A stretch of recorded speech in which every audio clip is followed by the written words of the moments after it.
Hello, everyone. Welcome to the Feed and Grain podcast, and thank you for listening. My name is Stephen Kilger, managing editor for Feed and Grain, and I'm your host today. Adrian Fierstead Miller, the conference and expo director, and Betsy Pullis, the senior project manager for the Grain Elevator and Processing Society, are my guests for today.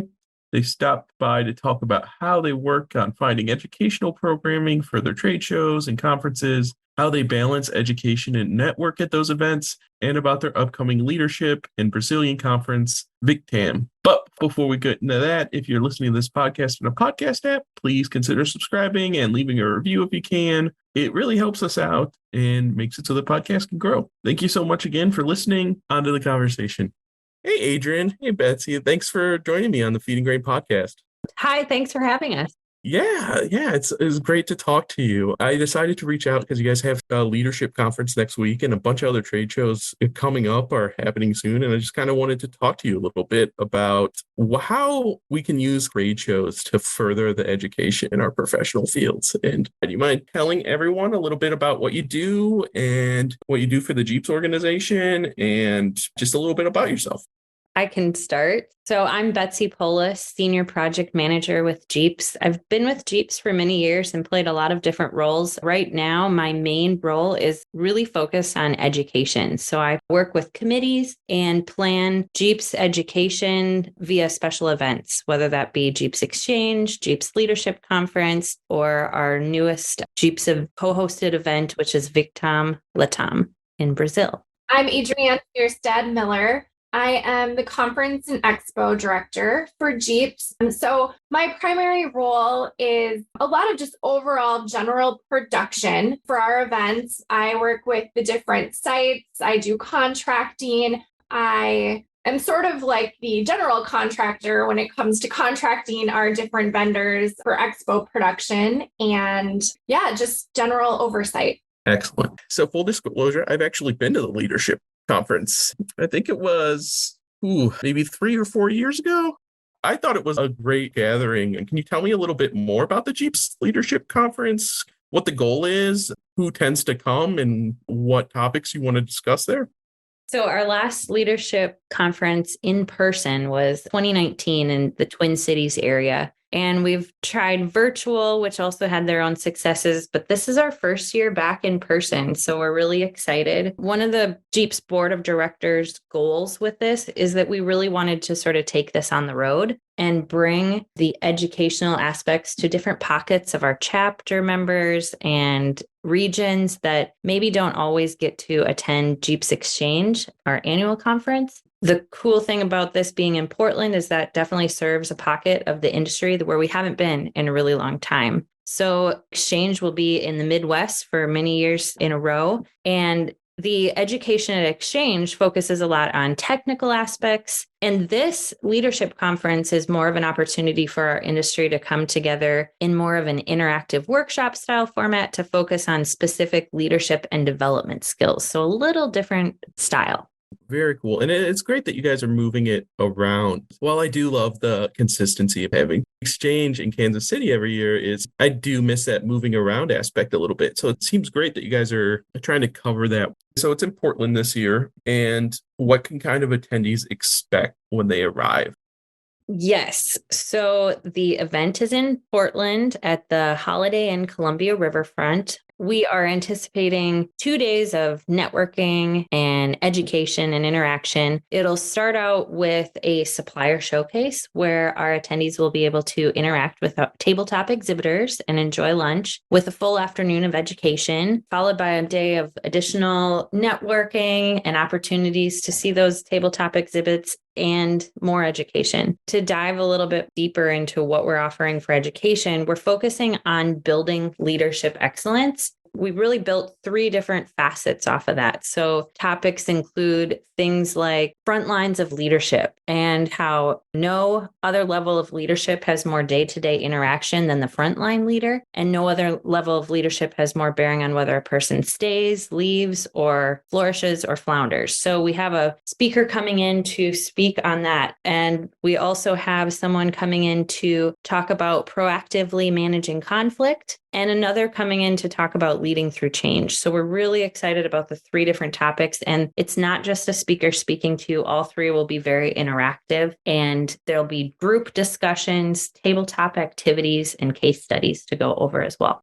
I personally like that type of learning. And it sounds like like you said, the GEAPS Exchange always has a ton of technical skills, management, kind of the day-to-day operations. It seems like it's really great that you guys are focusing on the future of these employees. What kind of goes into putting something like that together? How do you guys determine what speakers to get and what topics to cover, especially on something like that, where it seems it's going to be so much closer and so much more personal than kind of having a speaker up there on stage? Yeah, definitely. So this year we put together a specialized task force almost, or committee, where we reached out to individuals within the area. So chapter members, chapter leaders within the Portland area who were interested in helping us support the education. We also sort of did a hybrid of those individuals along with GEAPS members who are already involved and invested in the Exchange Educational Programming Committee. So they sort of understand GEAPS education and our members' needs. So by sort of combining the two together, we were really able to create a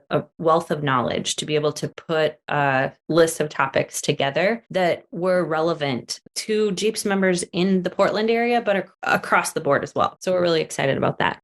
The other part of it is, of course, you get both education, but then you also get networking. How do you guys determine what the right balance of that is? How do you figure out how many hours should go to networking at, say, a leadership conference versus to just the education portion of it? So there are multiple factors that go into determining how many hours we devote to each component of an event. First, we look at what do we want the event to achieve, and then break it down from there. So with the leadership conference, we've got a tabletop trade show. We want to have different networking opportunities. And then, of course, we've got our educational program. So we just think about how big is the tabletop trade show going to be? How many hours would people need to feel like they're having meaningful interactions with the exhibitors? We also talk with the speakers to determine what the right amount of time is for them to deliver their content. A lot of times they've delivered that content in the past, so they've got a pretty good idea of the appropriate amount of time for that. So we just look at those factors and sort of carve out the final program from there. Yeah, that's definitely true. We work with the individual speakers, and it just depends what the lineup ends up being to sort of confirm what that looks like. In the past, we've had one presenter for an afternoon, and this time we did switch it up a little bit. We're doing shorter segments with each of the presenters, but still allowing enough time for you to get into the depth of the issues and work on the interactivity components and discussion-based components. So I'm excited to see how it all comes together. We have networking throughout the whole entire event. Just thinking about how we're even putting our food functions in the same ballroom with the tabletop trade show. So people can go from sitting at round banquet tables, eating, having, organic conversations, to then sort of walking around the perimeter of the room and specifically visiting our vendors. We are really trying to incorporate that networking.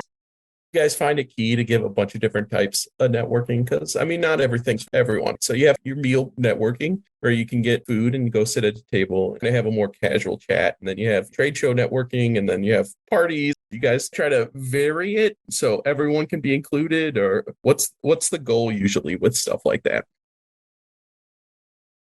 Yeah, I think variety is definitely key. Like you said, not everybody learns in the same way, and not everybody likes to network in the same way too. So we do think about that when we're putting on events, that we are going to have ample opportunities and, like you said, different opportunities. So people hopefully come out of it thinking they found something that they really felt comfortable with, maybe even something that stretched them a little bit.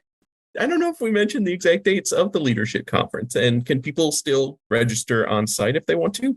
The conference is June 14th through 15th. So coming up here soon, and you definitely can still register. We're accepting registrations all the way up to the event. You guys also have some other things coming up, including a really exciting thing. Can you explain a little bit more about your efforts with your showdown in Brazil and what's going on with that?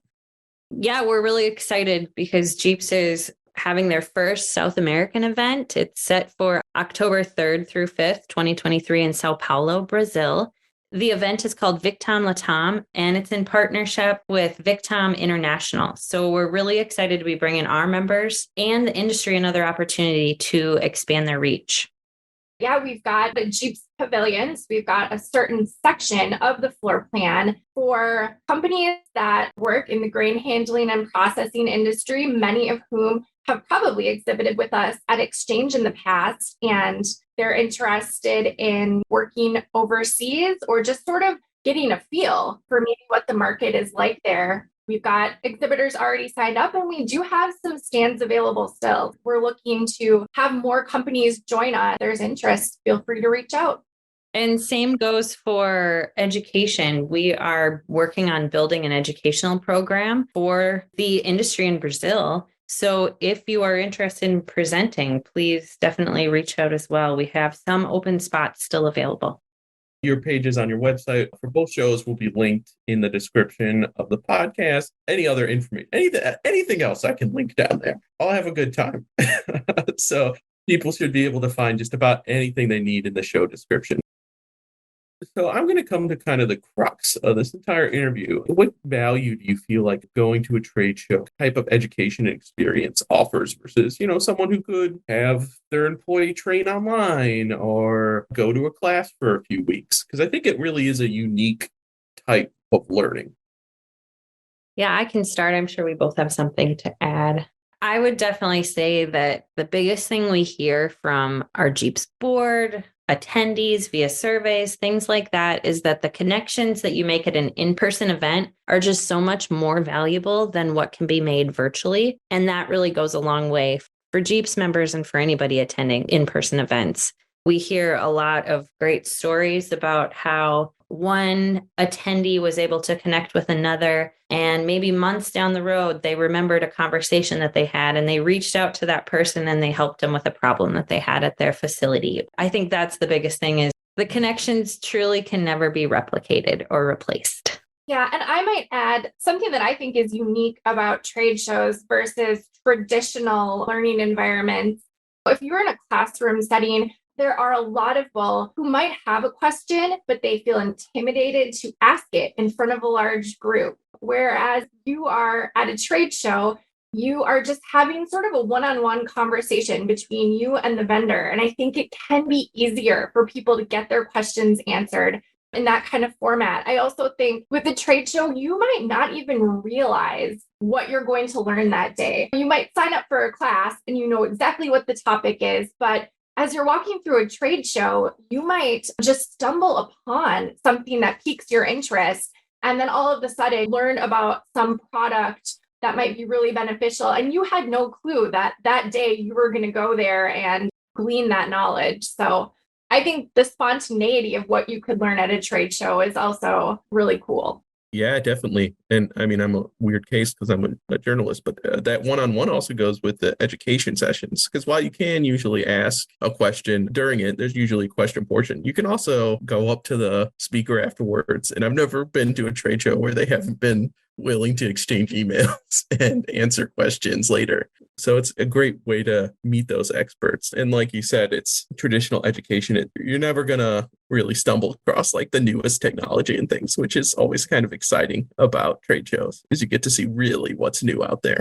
So another great thing about trade shows is you can get more than one opinion, right? If you're in a classroom, you're usually getting the teacher's position, but with trade shows, you get great things like panels. And do you have any panels coming up? And what's it like putting one of those together? Yeah, so we do have a leadership panel coming together at the conference, and we are super excited. We've got 3 dynamic leaders from across the industry who are going to help us talk about employee management, hiring, recruiting best practices. They've really seen it all. So they're going to share lessons they wish they had learned sooner and offer the audience some ideas and suggestions on how to develop and grow as leaders. So check them out on our website. And we're super excited for this panel. I think the best way to plan a panel discussion is you first want to have a topic and have a topic that you do want to find some interactivity to and find some different opinions coming in. And then second,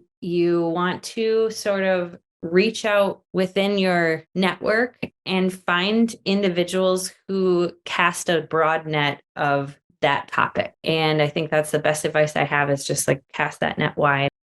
Thank you, Adrian and Betsy, for coming and talking to me today. I really appreciate it. Thank you so much, everyone out there, for listening. Make sure you stay safe, and we'll see you next time. Bye, guys. Thank you. You.